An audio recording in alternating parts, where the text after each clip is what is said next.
1, 2, 3. Bonsoir Caroline, bonsoir Sandrine. Vous êtes professeurs toutes les deux, pas de discipline identique, mais Caroline, tu es professeure de français, Sandrine, professeure de documentaliste. Hein. Et vous, ici sur Ludovia, pour la première fois? Non, troisième fois. On est là pour la troisième fois. Pardon. Troisième fois également. Oui, on vient ensemble à chaque fois. À chaque fois, vous venez ensemble. Et pour présenter donc sur un Explore Camp, c'est ça, un travail conjoint donc, hein, sur lequel vous travaillez toute l'année. Vous êtes dans le même établissement? Oui, on travaille dans le même établissement.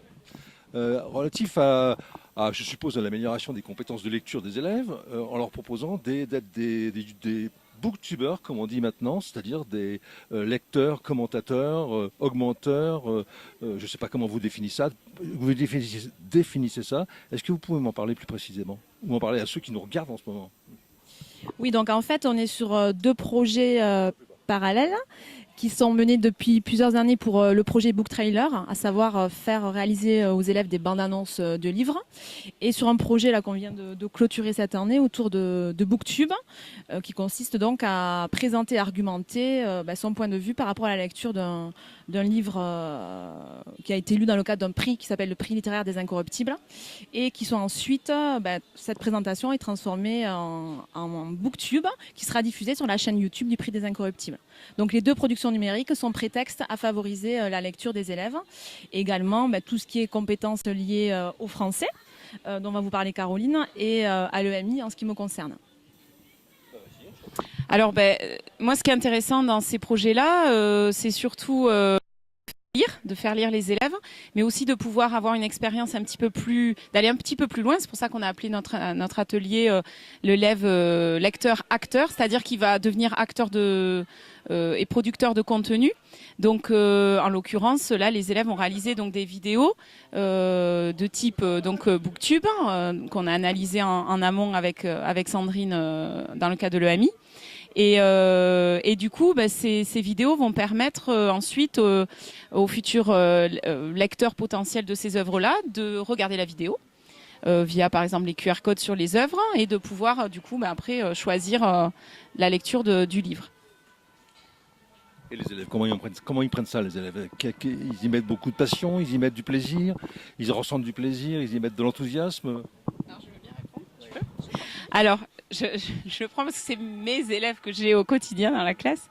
Mais alors, c'est assez amusant parce qu'on a fait ça avec d'élèves assez scolaires en fait. Donc, ils ont démarré avec application, voilà, pour présenter le livre, etc. Et en fait, on leur a dit, mais revoyez les booktubeurs, regardez un petit peu le style, voilà, un petit peu de lâcher prise aussi par rapport à cette forme-là. Et là, on a vu des assez jolies choses. Et donc, des élèves, effectivement... on a beaucoup parlé de sourire à Ludovia pendant ces 3 jours. Et voilà, on a vu des sourires, on a vu des choses... des yeux qui brillent, des choses assez créatives, personne n'a dit non, moi je veux pas être publié, je veux pas qu'on me voit sur YouTube. Non, on a eu des élèves assez enthousiastes et assez fiers de leur production. Et les parents, l'administration, je suppose qu'il y a des difficultés à lever, au moins à expliquer les choses et puis rassurer. Comment vous faites ça? Parce qu'il y en a qui n'arrivent pas, il y en a qui n'arrivent jamais. Hein. On a eu la chance d'être suivi par notre chef d'établissement. On avait formalisé le projet avec toutes les compétences en les reliant aussi au socle commun et à la matrice EMI qui a été réalisée par les Trams de Toulouse. Donc il y avait quand même une caution institutionnelle derrière par rapport à des dispositifs. Et ensuite, vis-à-vis des parents, c'est vrai que là aussi, on a besoin d'autorisation. Puisque quand on fait des booktubes, on a besoin de l'autorisation de la voix, de l'image et du son également. Donc dans le projet, quand on a demandé l'autorisation, on a aussi expliqué avec beaucoup de détails quand même. Vous avez fait une réunion pour ça? Non, pas une réunion, non, un courrier en fait, qu'on a mis dans les carnets de correspondance des élèves et qu'ils ont montré à leurs parents. C'est vrai qu'on avait peur d'avoir des réticences parce que YouTube, ça reste encore assez compliqué pour les parents par une méconnaissance aussi de ce qu'est la plateforme. Mais ça s'est plutôt bien passé. On suppose que les élèves ont beaucoup discuté aussi avec leur famille du projet. Et vu l'enthousiasme des parents, ils ont fait confiance et il n'y a pas eu vraiment du tout de Et puis, réticence. ce qu'on peut ajouter, on s'est quand même protégé. C'était la première année qu'on se lançait sur YouTube. On était un petit peu entre guillemets protégé dans le sens où on n'a pas ouvert une chaîne YouTube puisqu'on a publié, on a déposé nos vidéos sur la chaîne YouTube des Incorruptibles, donc le prix littéraire auquel on participait, qui est reconnu estampillé éducation nationale, etc. Enfin voilà, qui a une certaine réputation aujourd'hui. Donc c'est vrai qu'on a eu aucun parent en fait, aucun parent qui s'y est opposé. Le projet a été expliqué en amont aux élèves surtout et aux parents lors des rencontres parents pour ceux qui. Mais on a vraiment eu de la chance. À ce titre-là, on a eu la chance aussi parce que du coup, moi, les vidéos, je vais les relayer. Et j'en ai relayé certaines sur les pages des réseaux sociaux du CDI, puisqu'on a une page Facebook. Et là aussi, on l'avait précisé dans le projet, aucun parent s'est opposé, quoi. Alors on suppose que peut-être il y a eu des réticences, mais ça a dû s'éclaircir avec la discussion avec les enfants. Je pense même, à contrario, maintenant qu'il y aura une certaine fierté de la part des parents de voir les productions de leurs élèves en ligne et puis leur capacité à pouvoir commenter, encourager d'autres à lire les livres qu'ils ont lus eux-mêmes. C'est bien ça dont il s'agit. Alors, pratiquement maintenant en ligne, au-delà du cercle familial et puis des élèves eux-mêmes qui se regardent les uns les autres, et puis de vous qui évaluez leur travail peut-être aussi, est-ce qu'il y a des arrivées massives qui viennent d'ailleurs? Au niveau des commentaires, par exemple, au niveau des lectures. la retombée au niveau des lectures, on ne peut pas vraiment la mesurer parce que sur les book trailers, si, d'autant plus qu'on avait transformé le book trailer en QR code qui est affiché sur les livres du CDI. Donc c'est vrai qu'il y a des élèves qui me demandaient de sortir leur smartphone des fois pour flasher le QR code et voir la vidéo. Sur le portail documentaire EasyDoc aussi, donc c'est vrai que ça a favorisé quand même l'emprunt de certains livres. Pour les booktubes, on n'a pas trop de retombées pour l'instant parce qu'on les a postés fin mai. Ouais, donc pas vraiment de recul, quoi. Ouais. La vidéo que vous ferez faire aujourd'hui, vous allez voir, ça va tout dépasser. Après, sur la page Facebook du CDI, c'est vrai qu'il y a eu pas mal de likes. Pas de commentaires, c'est vrai que c'est ce qu'on disait hier lors de la présentation de notre atelier. Les élèves ne le diffusent pas sur leurs propres réseaux sociaux et n'osent pas trop sur les pages de réseaux sociaux de lieux officiels comme le CDI commenter un petit peu les productions des autres élèves, mais néanmoins ils likent.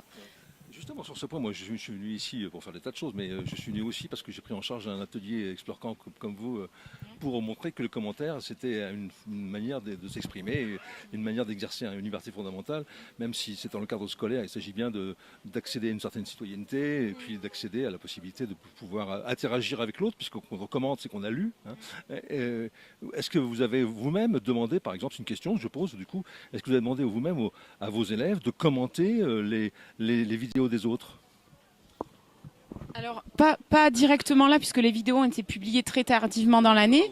Par contre, bon, là, je parle à ta place, mais sur le portail documentaire du CDI, par exemple, il y a la possibilité pour les élèves de commenter des critiques, par exemple, des critiques littéraires déposées par des camarades. Et donc ça, c'est vrai que dès qu'on fait une séance ensemble, on les encourage à aller sur EasyDoc et à rajouter des commentaires. Et du coup, on se retrouve avec des espèces de petits échanges. On avait travaillé sur le réseau social d'amateurs de littérature, Babelio. Et là, on leur avait fait publier des commentaires, c'était il y a 2 ou 3 ans, je crois. Mais c'est vrai que peut-être qu'on l'a pas assez en tête. Le commentaire, c'est un petit quelque chose, mais c'est à approfondir. Ce qu'on a eu fait quand même sur les book trailers, par contre, c'est qu'on a monté une grille d'auto-évaluation. C'est-à-dire que les élèves s'auto-évaluaient par rapport au book trailer qu'ils avaient fait, la bande-annonce de livres. Et ensuite, on demandait à l'oral qu'ils essayent d'apporter des conseils pour améliorer la production numérique. Mais ça n'a pas été publié. Après, pour revenir aux commentaires, c'est vrai que y a une autocensure un peu des élèves. Je reviens à ce que je disais. Dès l'instant où ils ne publient pas sur leur propre réseau, ils sont un petit peu réticents à publier sur des réseaux autres. Il y a une censure, il existe réellement quelquefois une vraie censure, mais il y a une autocensure, évidemment. Donc là, c'est vrai que sur les booktubes, il faudra voir à la rentrée, si pendant l'été, sur la chaîne YouTube. Oui, tout à fait. Ouais. C'était d'ailleurs votre sujet d'atelier. Ouais, voilà. Caroline, Sandrine, je crois qu'on a dit l'essentiel et que nos lecteurs ont tout compris là. Alors juste rajouter quelque chose parce qu'on l'a peut-être pas suffisamment dit, c'est que ce projet au début il vient vraiment d'une motivation qui s'était un petit peu essoufflée de la part des élèves et de nous aussi dans ces projets de lecture. Ça faisait un moment qu'on travaille ensemble avec Caroline puisqu'on est vraiment sur un partenariat pédagogique de plusieurs années. Et c'est vrai que on est... Ouais. Oh, plus que ça même. Mais c'est vrai qu'on s'essoufflait un peu dans ces projets, les élèves aussi, surtout dans la durée. Et donc c'est vrai qu'on avait réfléchi à un nouveau moyen de les rendre plus actifs. Et on est assez satisfaite finalement du bilan. Les élèves sont plus motivés, le projet est sur l'année, il est suivi, ils lisent. enfin, réellement, hein, puisqu'après pour pouvoir parler d'un livre, il faut vraiment le lire en intégralité. Donc Pour en parler, il faut l'avoir lu. Hein. l'objectif est quand même en partie rempli, même s'il y a encore beaucoup de remédiations à apporter pour l'année prochaine. Ben voilà, on a quand même compris. Hein. Merci beaucoup. Merci à vous. Merci à vous. Merci. Rentrez bien.